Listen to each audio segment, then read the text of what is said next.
Hello everyone, my name is Amita. I am representing this webinar on automation of sales order report on behalf of MN Data Solution.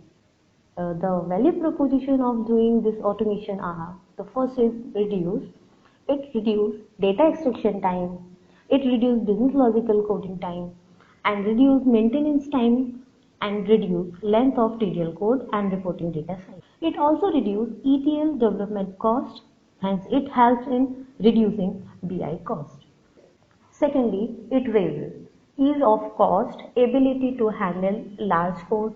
It provides ease of data development and also raise number of concurrent users.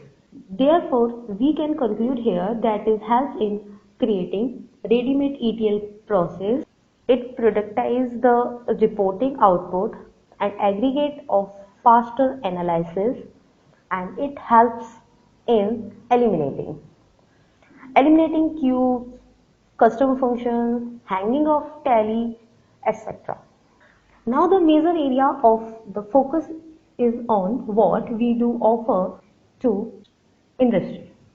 A ready-made extraction product to consolidate compress data from multiple sources in tally schema, lower coding time, faster data access, easy to use desktop server application using reporting tools.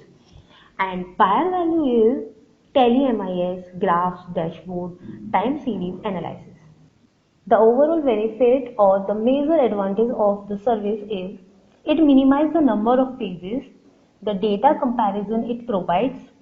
It is so strong that it can be convert 100 pages report to 1 page.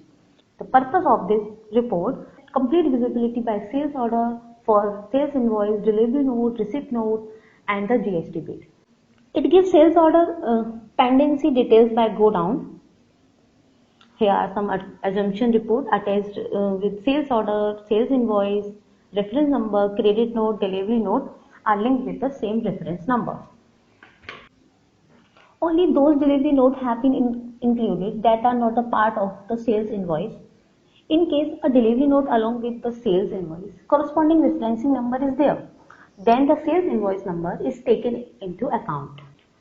Here the data has been taken from voucher inventory and the code is framed in SQL as shown below. Thereafter, the same code is framed in Power BI. Here fetching data from voucher inventory basis on sales order. Here the data has been taken from voucher inventory and the code is framed in SQL as shown below. Thereafter, the same code is framed in DAX here. After that, here we have selected columns from the variable D and calculated sales order amount using DAX as shown below. Sales order amount is calculated by subtracting credit amount to debit amount and formatting the reference number here. Now we are fetching data from voucher inventory table on the basis of sales, which is framed in SQL and DAX, both as stated below. In this, the sum of credit amount is calculated and the given alias name sum credit. Now we are fetching data from voucher inventory table on the basis of sales, which is framed in SQL and DAX, both of stated below. In the sum of credit amount is calculated and given alias name sum credit amount.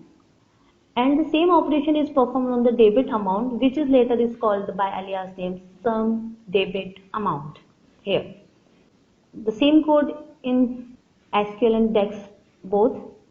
After that, filter out sales from voucher inventory on the basis of sales.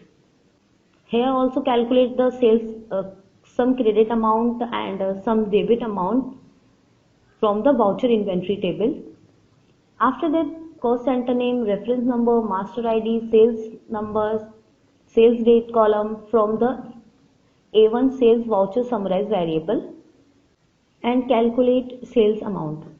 After that, we are fetching data and voucher inventory table on the basis of delivery note and which is framed in SQL and DAX both as stated below. In this, the sum of credit amount is calculated and given alias name credit delivery note. And the same operation performed in the debit amount, which is later is called the alias name debit delivery note. Here the debit delivery note in the DAX. Now again summarize delivery note record from. Now again we summarize delivery note record which is coming from the variable v1 delivery note summarize, which is code. Now again we summarize the delivery note which is coming from the variable b underscore delivery note summarize, and same is done in SQL and record coming from CT4, which is here CT4.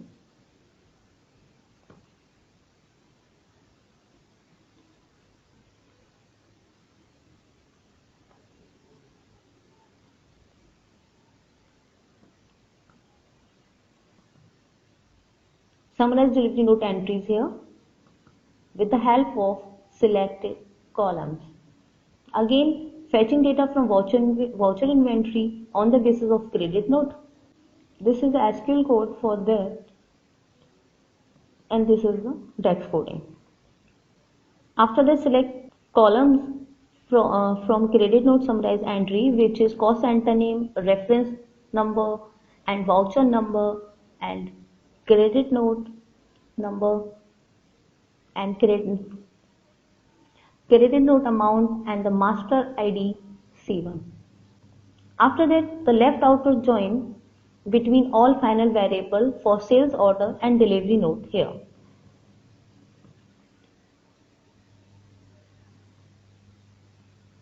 Also remove the duplicates value for that. Here joining is on the basis of reference number and cost center name extracted from the variable A1 delivery note and B2 credit note summarize, and again the join has been done. After that, again joining is on the basis of the reference and cost center name extracted from the variable A2 delivery and B2 credit note summarize, and also remove duplicates.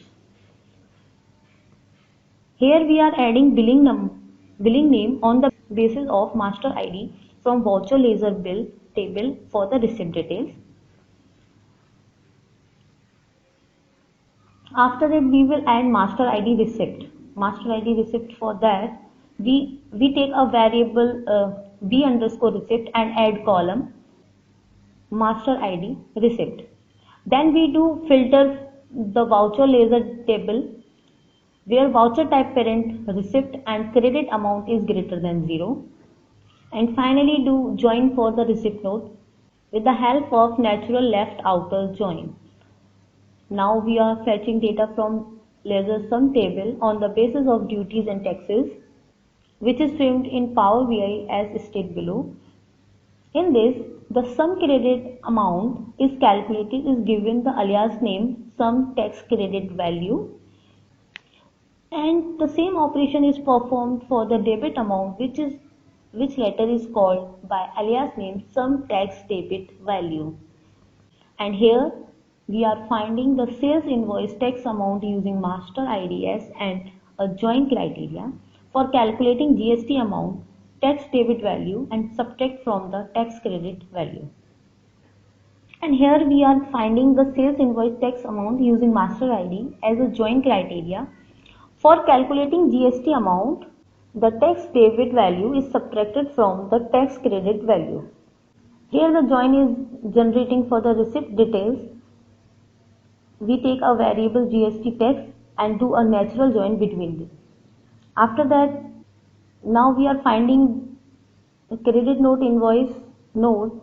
Now we are finding the credit note invoice tax amount using master ID C1 as a join criteria for extracting the GST amount tax debit value is subtracted from the tax credit note. Here the join is generating for the credit note details. We take a variable GST tax credit and do a natural left outer join between them, GST tax ledger entry tax master ID credit note, this variable. And finally, in the variable GST tax credit is stored, that is go down by sales report. And thank you for watching my video. Bye bye.